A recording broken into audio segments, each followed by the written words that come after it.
Get your special sock out, nerds. It's gonna get good.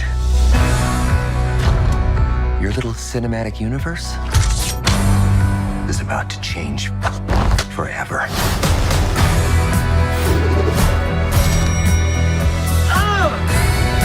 Deadpool and Wolverine. This just feels right.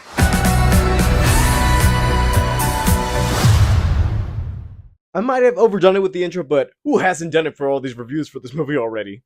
So Deadpool and Wolverine is the third Deadpool movie and, for what I could say, the newest film in the Marvel Cinematic Universe. It stars Ryan Reynolds as a retired Deadpool. He's put down the suit, he stopped fighting crime, until later he's being recruited by the TVA to be part of a larger cinematic universe. Only to find out that his world is coming to an end, and to stop that, he's gonna need the help of one man, the Wolverine. And that's as vague as I can do it because this is going to be a non-spoiler review, and shit, the trailer mostly gave you some of what you expect to get, but it mainly provided 3 specific things in mind. By the way, don't be like me and watch that third trailer, because I feel like if you've watched the third trailer, you feel like you've seen a lot, but if I'm being honest with you, compared to what the final trailer showed you, this movie had a lot more than what they showed at the end of that one. I gotta start this by saying Ryan Reynolds as Deadpool. It's funny the fact that it's been years since Deadpool 2, and I feel like every other role he had is almost Deadpool-like, with him just playing himself in these roles, but back in the suit again. I gotta say, it's more funny in the fact that in this movie specifically, you can tell that there's a lot more they can actually do with the character, and more references to the Marvel Universe, since I know we were limited by some of the Fox MCU non-related jokes where we're like, okay, we can just make fun of the X-Men, but now that Deadpool has entered into a whole new universe, all the jokes, references, even certain moments, I gotta say, are in within character, and I'm like, okay, he hasn't lost it, and this feels more refreshing, like you've seen the first Deadpool for the first time. But I gotta give special props to this one because Hugh Jackman as Wolverine, I gotta say, this movie is more of a thing that, okay, you kill Logan and he had a good ending in the last one. Now you're bringing him back for, I guess it's like, how are you gonna make that work? But man, I gotta just put it like this: the first 5 minutes of this movie give you a certain tone of what to expect, and oh my god, I gotta say, yep. At first, I'm like, huh, but that is, and I'm like, you know what? I get it, and now I'm in for a big ride. Yeah, Wolverine in this movie was not who I was expecting, because I felt like, okay, we're gonna get Hugh Jackman again, but now we're gonna actually put him in the yellow suit. Hopefully, it's gonna be Wolverine enough, because I feel like, yeah, there's been a lot since we've seen the ending of that character's legacy. Okay, and bringing him back to where I guess we started off in the midpoint of the X-Men movies, I'm like, okay, let's see how this goes, but hopefully, let's see how this works within the movie. And within certain story character moments, I'm like, you know what? He hasn't lost it. And I feel like out of all the X-Men movies comparatively, this is the Wolverine we've all wanted to see for the first time, in the yellow suit and his mannerisms with Deadpool, because I feel like, yeah, we've seen them in a movie before, and as much as we want to forget that one.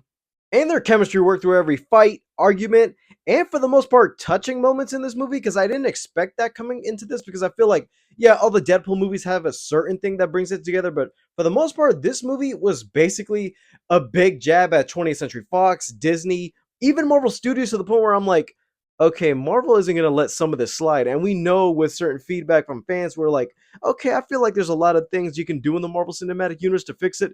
And this movie certainly does that for some of what I can say. A couple of the jokes hit hard. A couple moments, what I can say, aren't just of comedy. It's more of, huh, so you can actually do this with this character. Like, we've seen realism in the movies before, but I feel like, okay, in the most cartoonish way, this works. And you can just look at it and it's like, oh, no way, I'm seeing an actual character being translated onto the screen. Like, comparatively to all the Fox Marvel movies and to the MCU, the difference between characters is the fact that this movie looks like they had him a bit more cleaner, unlike the Deadpool movies where they were a bit more grimy, dirty, boots on the ground. But all the characters that move in this movie, I feel like, okay, you have a bit of Marvel money, and I feel like, yes, we are seeing them do things. It's like, huh, I wouldn't see that specific character doing that. And it works in this movie to the fact that I'm like, okay, so they're not limited to these little limitations anymore. Everybody in this moves like a comic book character, and I feel like, yes, this is how I want to see mutants represented in the MCU. And Cassandra Nova did a lot too, because I feel like she was one of the villains I felt like is comparatively in this movie. I feel like, okay, I don't know how she would stand in a movie with these two characters, since I know she's one of the Omega level mutants out there. And in most recent adaptations of what they've been doing with this character, I feel like, okay, there's a lot you could have done that would have messed this character up or at least made her a bit more complicated, but they simplified it in this movie, and I feel like, it would work within the context of the Fox Marvel movies. But then again, she is one of the more better villains that came out of those last couple X-Men movies. If I were to have a couple negatives, it's the fact that there are certain moments in here I'm like, okay, but how would you explain this if, but that would actually lead me to a spoiler discussion because I feel like these negatives aren't just negatives, they're like little nitpicks because I feel like, okay, there's a lot you can do with this, but how does this resolve this? Because there are a lot of loose ends by the end of this movie. I feel like, okay, but are they going to explain that or is there something later along the line we're going to know? But Comic Con Saturday, so I feel like we're going to get the answer to that quickly. All I can say is that I had a good time with this movie. And the fact that it's like this is the one Marvel movie that everybody was really excited for. The trailers give you a vibe. The trailers give you exactly what you're gonna see. And for the most part, the movie isn't even shown enough in the trailers. Like I know they joked, they said the first half hour of this movie is basically within the trailers itself, and I'm like, yeah, I'll believe it when I see it. But then when I watch the movie, I'm like, oh, so there is a lot there they haven't shown us. And for the most part, at least you're gonna have a good time out of this. And for the most part, I at least treated these characters with more respect than some of the Fox movies because after rewatching all the X-Men movies again, I feel like, okay, I like how they did them with realism. And for the most part, at least they respected the characters. And now in the Marvel Cinematic Universe, they could actually turn them into who they wanted to be. Some characters that haven't been shown a lot actually could take the spotlight.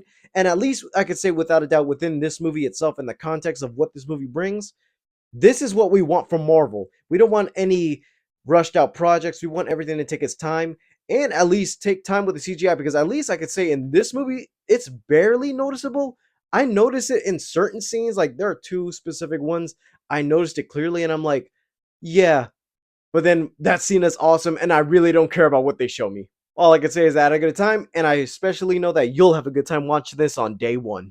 All right, guys, those are my thoughts. Stay tuned for the spoiler talk because that's going to be coming later along the line. I just wanted to get my review of it fastly because I get to watch it late. I didn't get to watch it early because I had a couple things going on, but at least I got to watch it. At least get to upload it right now for you guys to watch. All right, guys, thank you guys for watching. Leave a like, subscribe if you haven't already.